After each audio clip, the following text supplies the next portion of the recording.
राजुरा विधानसभा क्षेत्रात अत्यंत चुरशीच्या झालेल्या लढाईत भाजपचे देवराव भोंगडे यांनी 3000चे मताधिक्य घेत विजय मिळवला. निवडणूक प्रचारादरम्यान ओपिनियन पोल, सट्टा बाजाराचे अंदाज, एक्झिट पोल यामध्ये देवराव भोंगडे यांना 3रा क्रमांक दाखवला जात होता. मात्र मतमोजणी दरम्यान सर्वांना जोरदार धक्का देत अनपेक्षितरित्या देवराव भोंगडे यांनी विजय मिळवला.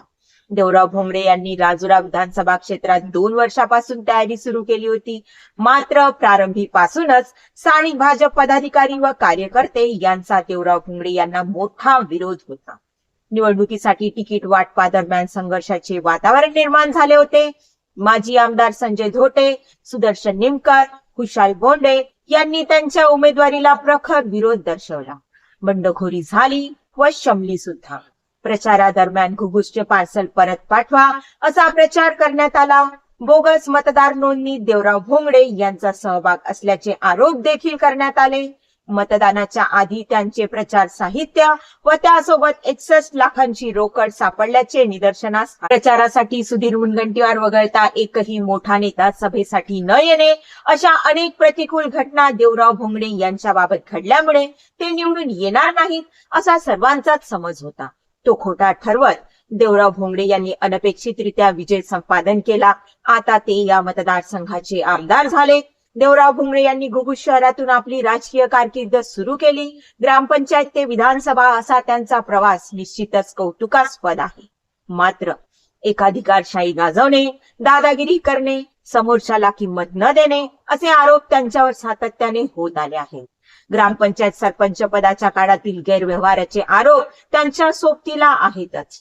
शिवाय राजकीय व्यासपीठावर ज्येष्ठ नेते सुधीर मुनगंटीवार यांचे समर्थक असा शिक्का त्यांच्यावर आहे. यापुढील काळात अनेक आव्हाने देवरावदादांसमोर येत आहेत. राजकारणात सर्व नेत्यांशी जुळवून घेणे, स्थानिक पदाधिकारी व कार्यकर्त्यांशी सलोख्याचे संबंध प्रस्थापित करणे, स्वभावातील त्रुटी दुरुस्त करणे, आधी सुधारणा करणे त्यांना आवश्यक आहे. ते या सर्व गोष्टींवर कसे काम करतात याकडे सर्वांचेच लक्ष लागलेले असेल. या सर्व गोष्टींवर त्यांनी वर्क केल्यास त्यांचा भविष्यकाळ नक्कीच उत्तम असेल. न केल्यास काय होईल हे सांगण्याची निश्चितच गरज नाही. एका टर्मचा आमदार असा शिक्का बसू नये याची काळजी त्यांनी घेण्याची आवश्यकता आहे. कारण 2 टर्म आमदारकी भूषवूनही चंद्रपुरातील घर निकालानंतर संध्याकाळी खाली करून नागपूरला परत जाण्याची वेळ नानाजी शामकुडे यांच्यावर आली होती. हे उदाहरण चंद्रपूर जिल्हा समोर आहेच. यामुळे देवरावदादांनी पुढील प्रवासात या सर्वांची काळजी बाळगणे आवश्यक आहे. त्यांच्या लक्षणीय विजयासाठी मनपूर्वक अभिनंदन व पुढील प्रवासासाठी शुभेच्छा. तुर्तास राजुरा मतदारसंघातील मतदारांसमोर एक प्रश्न आहे. देवरावदादा आले, आता पुढे काय?